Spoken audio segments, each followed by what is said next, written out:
Jack Elam really hated him more than anyone. Jack Elam was born William Scott Elam on November 13, 1920, in Miami, Arizona. He was one of Hollywood's most well-known and memorable character actors. From his early years, Elam was interested in telling stories and acting. These things would later shape his long and successful career in movies and TV shows.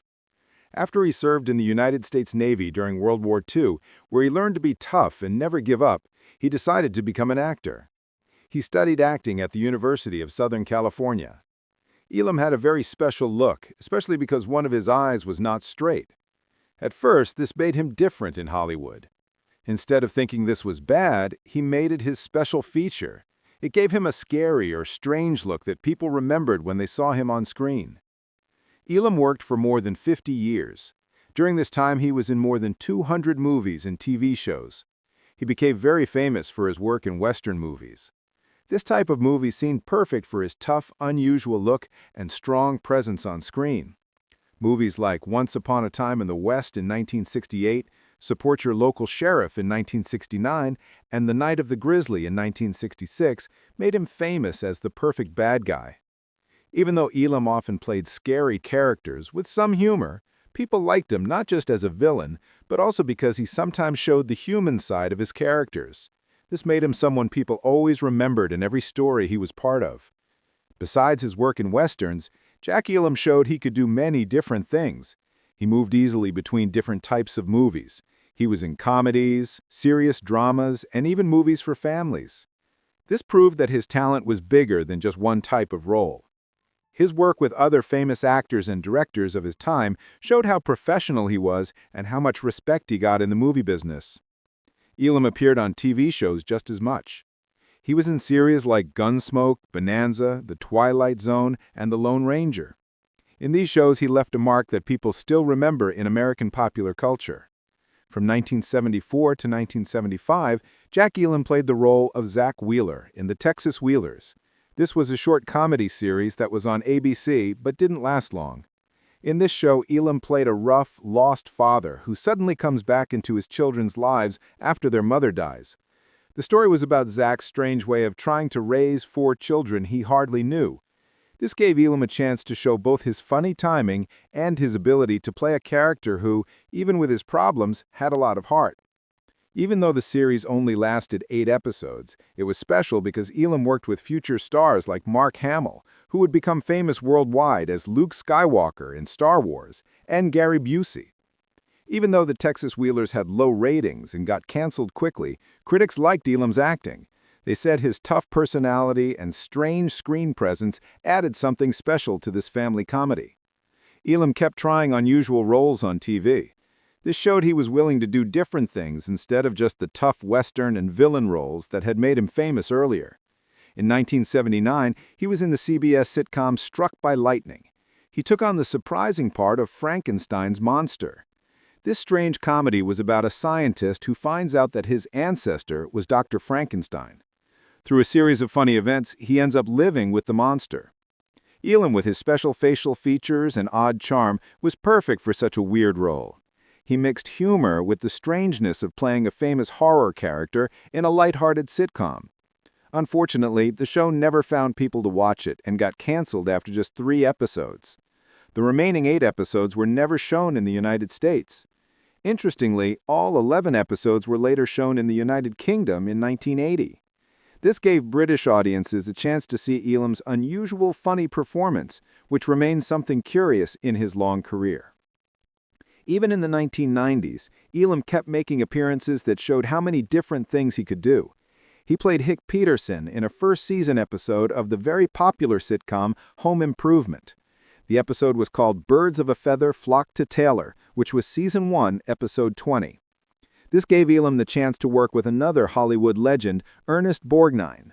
The story was about strange characters and their funny interactions with Tim Allen's Taylor family. Elam's performance reminded viewers that his funny skills were still very good. For people who remembered him as a scary outlaw in westerns, seeing Elam bring laughter to a modern family sitcom showed just how wide his acting abilities really were.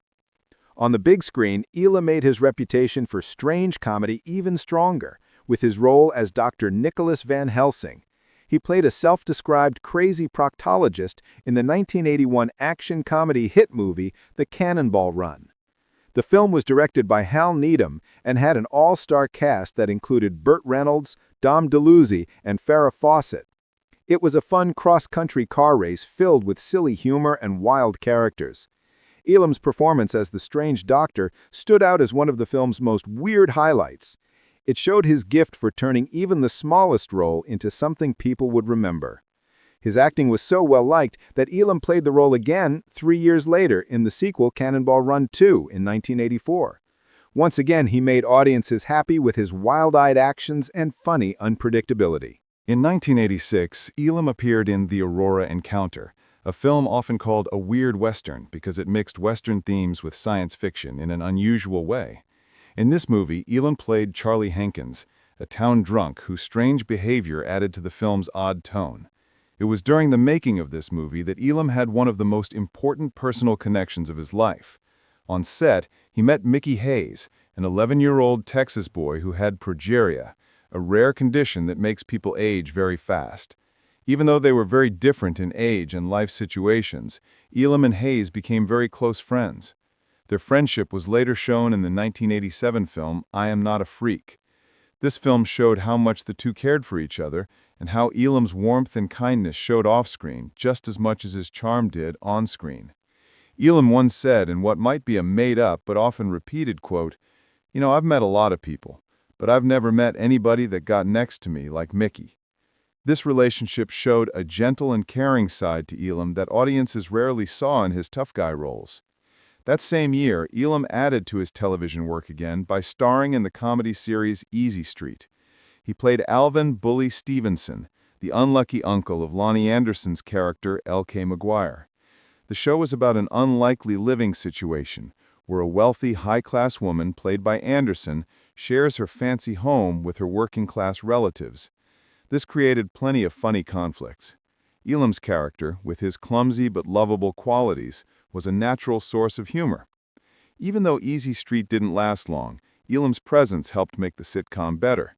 His pairing with Anderson gave audiences a fun mix between Hollywood glamour and rough-edged charm. In 1988, Elam worked with country music legend Willie Nelson in the made-for-television Western movie Where the Hell's That Gold? The film, which also starred Delta Burke, was a funny Western adventure involving a treasure hunt, betrayals, and bigger-than-life characters. Elam's role let him return to familiar Western territory, but with the funny twist that had become one of his special features. His chemistry with Nelson added to the film's appeal, as both men brought a relaxed, easygoing energy to their performances. Elam's long and respected career got formal recognition in 1994 when he was inducted into the Hall of Great Western Performers at the National Cowboy and Western Heritage Museum in Oklahoma City, Oklahoma. This honor placed him alongside some of the most respected names in the history of Western film and television. The induction was a perfect tribute to an actor who had not only made himself known through unforgettable villain and funny performances, but had also contributed to the lasting legacy of the Western genre. For fans and colleagues alike, Elam's recognition in the Hall of Great Western Performers proved his versatility, longevity, and the permanent mark he left on American entertainment.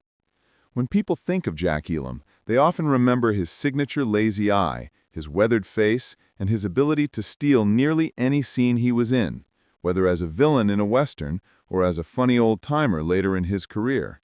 But behind the scenes, Elam was known as a man who spoke his mind without holding back. He had strong opinions about nearly everyone he ever worked with, and one actor who especially annoyed him was none other than Gary Cooper, the legendary star of classic Hollywood westerns and dramas. Gary Cooper was celebrated as one of the greatest screen icons of his generation. He was famous for his quiet dignity, his subtle style, and his ability to show strength with just a few words. To many, he was exactly what a Western hero should be. But to Jack Elam, Cooper represented almost everything he disliked about Hollywood's golden age leading men. Elam believed that Cooper had been overrated, and that his supposed natural acting was little more than, as Elam once said, standing around and mumbling while everyone else did the work. Elam would often tell stories in interviews or on film sets about his not-so-good experiences with Cooper. "Gary Cooper never impressed me," Elam reportedly said. "He was always just there. You'd have these great character actors carrying a scene, giving everything they had, and Cooper would just mutter a line in that low voice of his, and the critics would call it brilliant. I never saw brilliance. I saw a guy who got by on looking good in a cowboy hat." Part of Elam's dislike came from what he thought was Cooper's lack of work ethic. While Elam himself worked very hard to perfect even small roles, often showing up on set early and staying late to go over dialogue, he claimed that Cooper got by on his star power. "If you ask me who I thought was lazy, I'd say Gary Cooper without blinking. He didn't rehearse, he didn't push himself, he didn't care if the scene sparkled. He just wanted to get through it and collect the paycheck. Meanwhile, the rest of us were sweating blood trying to make it all work." Elam also had strong feelings about the way Cooper treated others on set. While Cooper had a reputation among many as polite and quiet, Elam saw him differently. People said he was a gentleman, maybe if you were a studio head or a pretty actress, but if you were just some working character guy like me, he didn't bother with you. He barely noticed you. I've got no respect for that.